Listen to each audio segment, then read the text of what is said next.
In today's video tutorial, I am going to show you how to write power numbers in a Microsoft Word document. As you can see on my laptop screen, I have written a number that is 30 to the power of 5. Now you might be wondering, how do we write this kind of number easily in Word? Don't worry, it's very simple. Let's go step by step.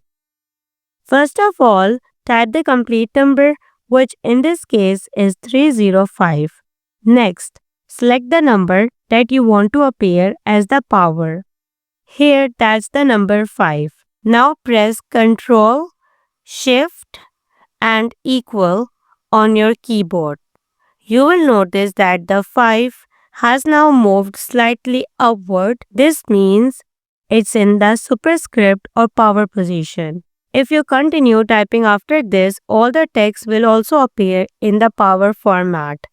So, to return back to the normal text position, simply press Ctrl Shift equal again.